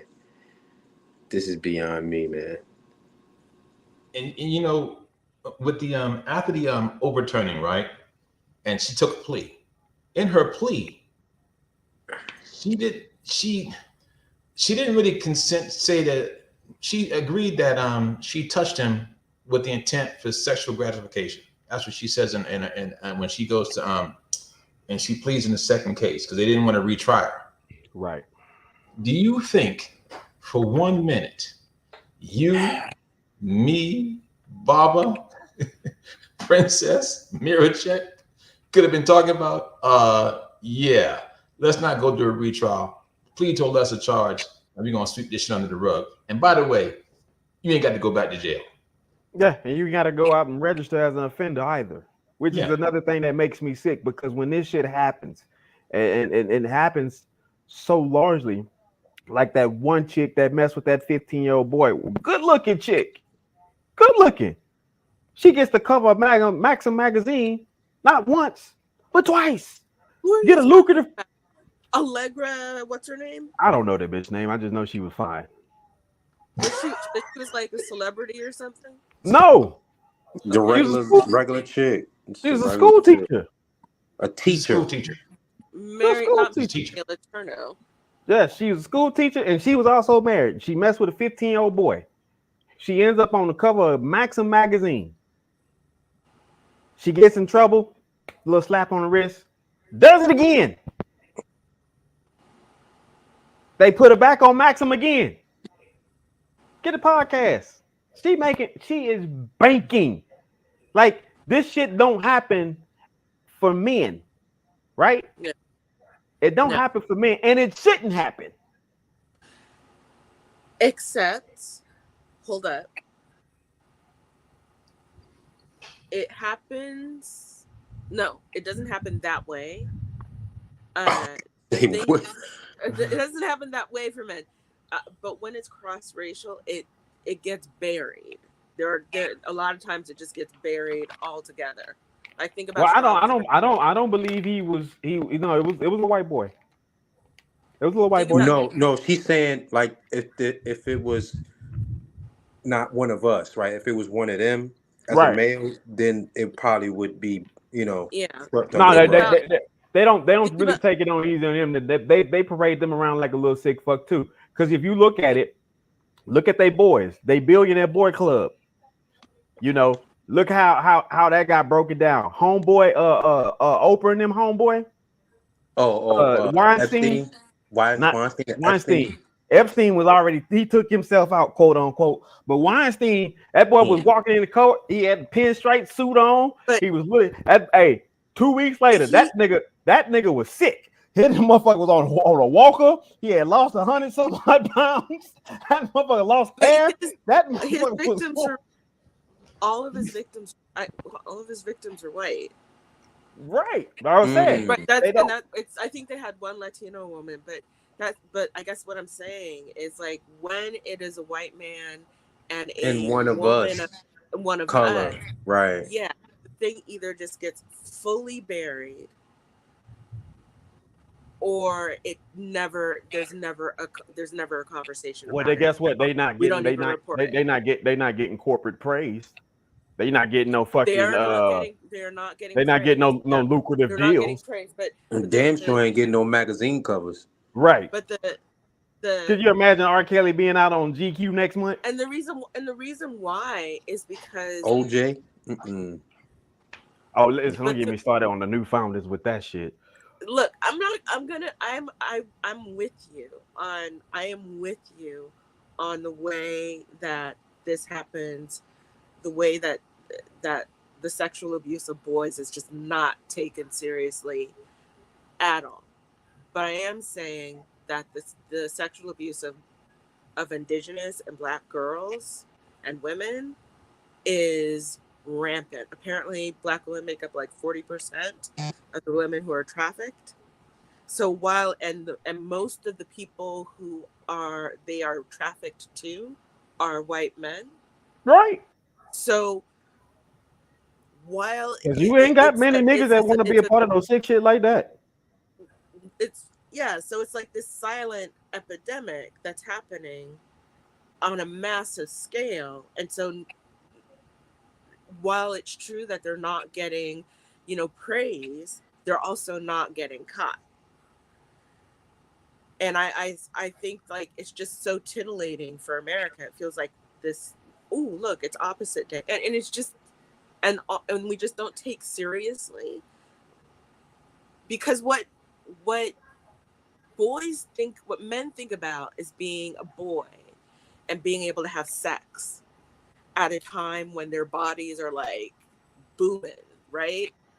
And without thinking about like the emotional context, like the way that these women are turning these children into husband figures and fathers and messing them up for life, not just having a bad experience you have to get over, but now you're a dad and you are 13 years old or you are 15 years old, and that's for the rest of your life. And I think that's what that crazy bitch was trying to do. I think she was trying to get a baby out of my boy DJ. As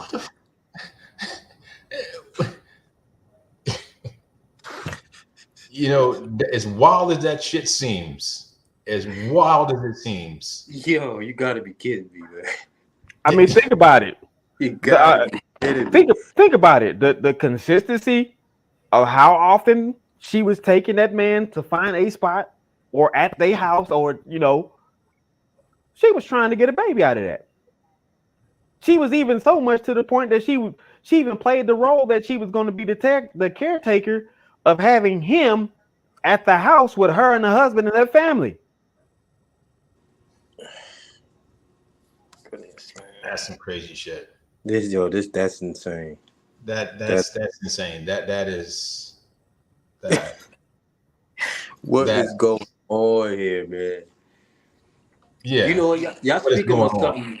Yeah, y'all speaking on something that's really major, because now y'all really making me think, right? Like Princess said, yes, that is the case, but I'm gonna keep it on to this narrative with, the infantile mindset and them sleeping with little boys, and it seems to be a certain type too, like they're married or they're with someone and I'm missing it. I'm missing it, right? Like you said, D, like these are not just unattractive women that can't get anybody and get anything, can't go out and find somebody.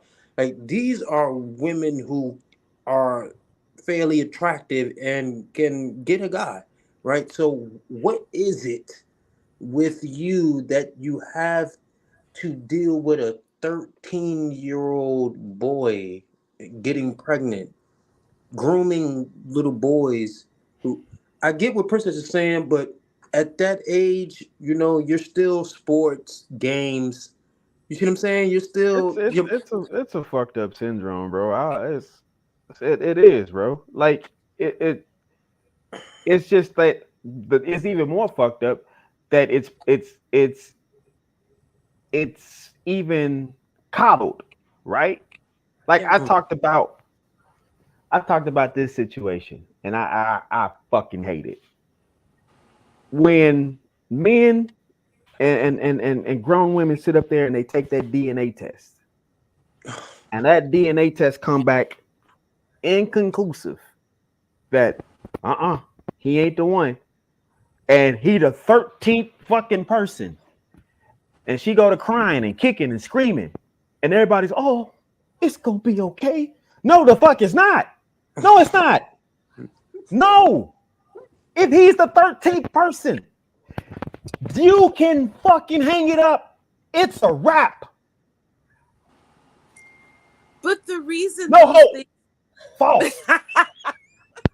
Jerry ain't fucking goddamn coming out with black hair, taking no donation. R. Kelly ain't singing no fucking songs. Michael Jackson ain't moonwalking. Goddamn November 13th of Neverary is about to take place. No, hang that shit up. But why? Hang it up. Why is that so popular? It is because think about it. If you look at the numbers, it's not only just that it's popular, but if you look at the numbers, I did. Okay. I looked at the numbers. They have gone back like something like 200-300 years testing DNA of fathers and children who are no longer even alive. And they and because they were like, okay, so has this number ever changed? It's never been above 5%. It has never been. It is not still of not being of them not being the parent. Shit. So the question then becomes, why do we have all these black women on TV? No, go to the court system. Fuck the TV. Go to your local court system. Wait, but this is what I'm saying. Why are all these black women on TV being displayed as hoes? And they're not the only ones who can't tell who their daddy is. And that's her point. They're not the only That's her point. one. They're not the only ones, but there are a lot of them. I mean, when you think about the numbers, we're like 13% of the population. They're not 13% of the people who hit the Jerry Springer show. There's a certain way that America likes to see us. Right, Shami. No, but you're right. We get the propaganda on that, but we talk about the overall numbers where it's been proven that people who have been on their deathbeds thinking, "Hey, my son said he gonna loan me some of them good old body parts." Not only is he a match, but Junior ain't Junior. 5%. It's not about no. 5%. No, you have to. I'm telling you got to go to the local. I know. You got to go to the local. You got to go to the local number, because when you start looking at 5% of America, it looks small. But when you start hitting at them local numbers, it's like, woo, shit. But when you start getting into the details, you have to show. I will need to see that because what I'm seeing. As far as them breaking down there, because I know it's like 20%, but what they said, that the number was, I think, was like 20% or something like that. But that number came from people who do paternity testing, and you do paternity testing when there's a question about who the parent is, and so of course those numbers are going to be bigger. But when not only do you do it for that, but when you're doing like ancestral stuff. No, I'm just talking about like the number 20% that came from the places that do paternity testing. That was the number of people who came in, weren't sure about paternity, got tested, and that number is still only 20%. And the only reason you really do that is if you have a question. So that tells us something else, right? You see where I'm going with that? 47.5%. And where does that number come from? No, with the 40%, right? Because I've heard guys, they throw this around. 40% of the people who are quote unquote tested are not the father. Keywords, right? 40% of those who are tested. Well, why would you be tested? Yes. Right? Because people go into the court systems. That's literally what they're coming from. They're coming from dudes like, hey, I'm here for child support, but I'm not sure. And the state was shit, no problem, shit. We can hook that goddamn swab up right now. But here's what I'm getting at. No, but I get that. Giving the right number, 40%. Right, and here's what I'm getting at. When they say, okay, fine, it's because I'm contesting paternity because I don't want to pay child support. I get it. I'm not certain. But okay, or not certain. But here's the thing. Again, I go back to, if you go to a foot doctor with a foot problem, what's he going to find? You got a foot problem, right? That's what you went there for. So the guys who come in and say, test me, has some reason to say, test me. So why would you expect to find anything different than someone saying, listen, you know what? You ain't the father. That's who the base is. People saying, listen, there's a chance little Junior ain't Junior. Got it. Okay, so how are we going to prove that? Well, test me. Got it. He ain't Junior. Well, why are you here in the first place? How many guys are not coming here who, quote unquote, in their minds, because they feel they're sure? Exactly. They feel they're sure, and you really don't know. And to Princess's point about how we're portrayed, right? And I said before, this kid, Derek Johnson, even in his mental state and that woman's mind, was still a man in every way, right? That's one side of the equation. What's the other side? Baba. Women are hot in pants too. Baba, you said something earlier about the relationship. He just hit me on something. I'm willing to bet Buddy was like, I don't think we need a third child right now.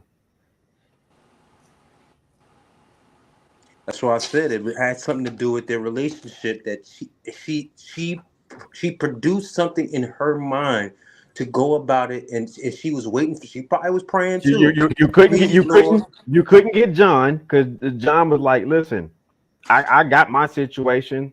I'm here to get my degree, keep my professionalism. Right?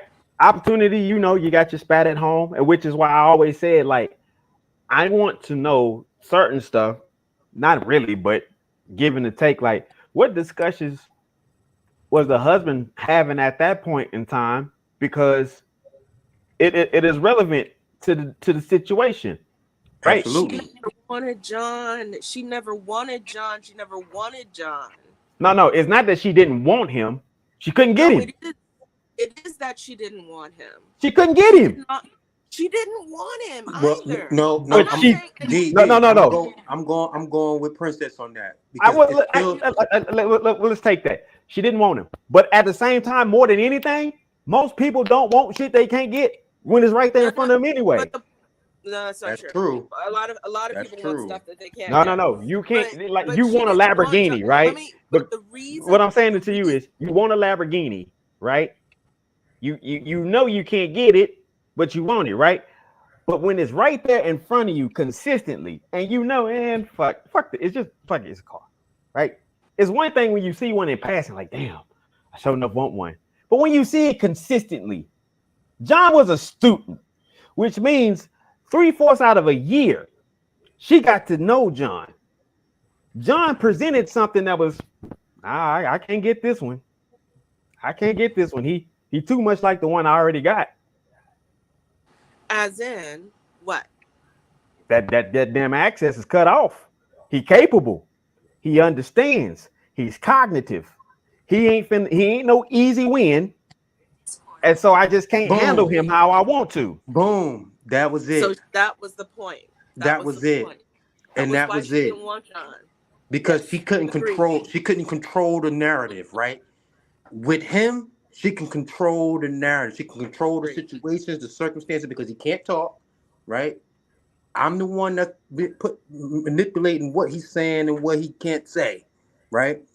And he's able, right? He's able, right? He has an able body, but he doesn't have actual physical control over what it is he can and can't do, right? So it kind of, she prayed on him. So I can have control over what it is he can do and what he can't do. And he can't speak. I can control that too. So now I dictate this where I can get what I'm looking for out of this, right? And I'm the one who's dictating and controlling that. He's not, right? And at home was probably something completely different. That's why I said it had to do with something at home. At home, she probably didn't have that, right? I don't have that access. I can't really dictate and control how maybe I want to when it comes to whatever the circumstances are that I'm looking for. Right. Whereas in this situation, I have complete control here, right? He can't talk. He doesn't have the mobility. He doesn't have the physical strength over me either, right? I can now dictate and manipulate this situation however I want to. If I want to take him back here and lay him down, take his pants off and do what I want to do, I can do that, right? And I can say whatever I want to say in order to make it seem as if This is what he wants to do. I'm the puppeteer. I'm the puppeteer of this goddamn show here. Even with these teachers, same thing. He's a child. He doesn't really know. I have control over this narrative. I'm the authority figure, and me doing this now gives me control over what it is, how this works, right? Instead of me going out here and finding a man, right? I'm not going to really be able to control how this plays out and the direction it goes in, right? Nope. Whereas if it's a child, right, they're going to pretty much do whatever it is I'm telling them to do because I'm the one that's in authority. I'm the authority figure, right? So now I can dictate this and how this goes. And contrary to people's belief, most children are not honorary. That too. Boom. Boom. Like they might buck the system, but most children are not honorary. I want to say, like, to Underground point about, I mean, there are a couple of people who are talking about the consent issue. There's no possibility of consent. There is just no possibility of consent because if she had been the teacher, if she had been the doctor, if she had been the therapist, it would have been unethical / illegal in most cases for her to have a sexual relationship with her client. Now, we have her putting him in a position where he is her only conduit to the rest of the world. And she thinks somehow he can consent. He can say to her, no. He can say to her, let's assume like she wasn't writing the script by herself. How can he tell her no? How can he tell her, I don't want this? How can he not play along when she is his only conduit to communicating with the rest of the world? There's no possibility of consent. And then you add to the fact that the man is a full-on child.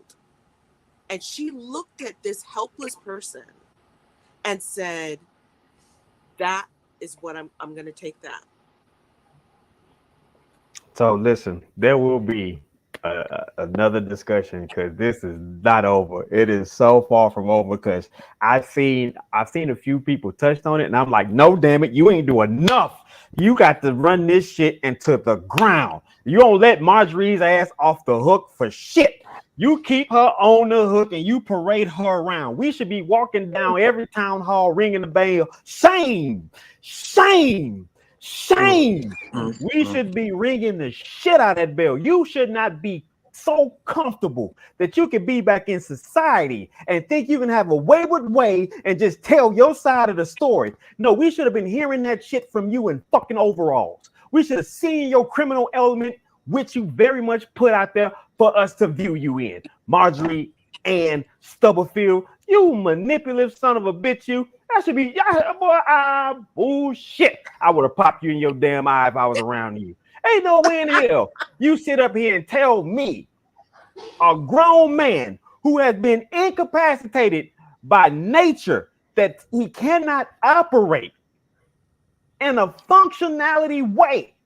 And then you took bits and pieces of success stories and compiled this bullshit narrative that he all of a sudden was just a fine lover of arts, drinking fucking red wine, shopping at Neiman Marcus, and damn it, he didn't want to hear fucking gospel music no more because he became a fine lover of classical. And the first thing in the morning, make sure you have his latte with the nutmeg and a little spice apple Campbell on the side.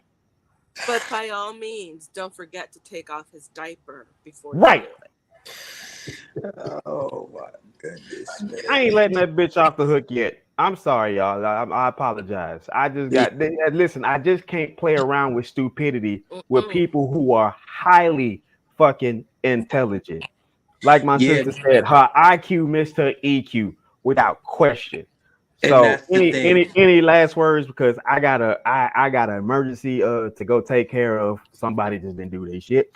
So listen, man, just Thank because they you. at a certain level of intelligence, there's certain parts of us as beings that still is void, right? Like, yes, she had an intellectual capacity that was extensive, but her emotional capacity was deficient and defective, right? And we sometimes we're walking around in life and not actually paying attention to these things, right?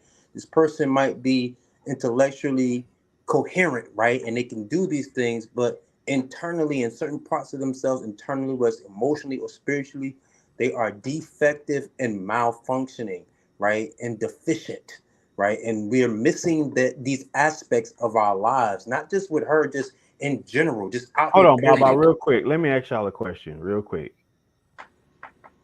Are y'all okay to go another hour? Because I'm only gonna be gone an hour. If y'all good with that, I can have my wife come and handle this because I just gotta go for an hour. If y'all say no, let's run it back another time. We could do just that. So I gotta go. Okay. Yeah, you gotta run it back because my eye is killing me. Yeah. Okay. Yeah, let's do it another time.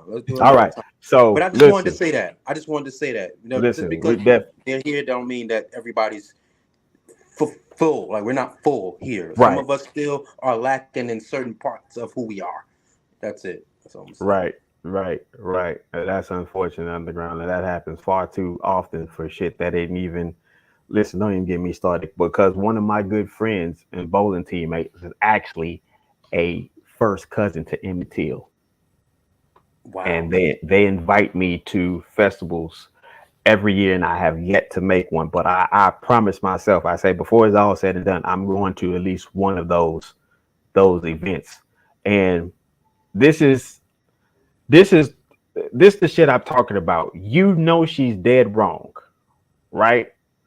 You know she's dead wrong, but the only thing that's making it a passive thing is that she's a heterosexual white woman.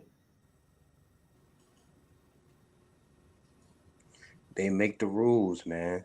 They're the ones who make the rules. Who make the rules could break the rules. So I got some other theories and questions and shit, but definitely they should put her in a mental institute for the fact that she held all those convos with herself. All right, man. Any last words? I'll wait till the next go round. All right. Well, appreciate y'all, man. Listen, everybody that came in here, thank y'all for coming. We're definitely gonna be going. Take some more notes, some outside stuff, some more thoughts. I'm gonna still run back some other clips that we didn't get to go over.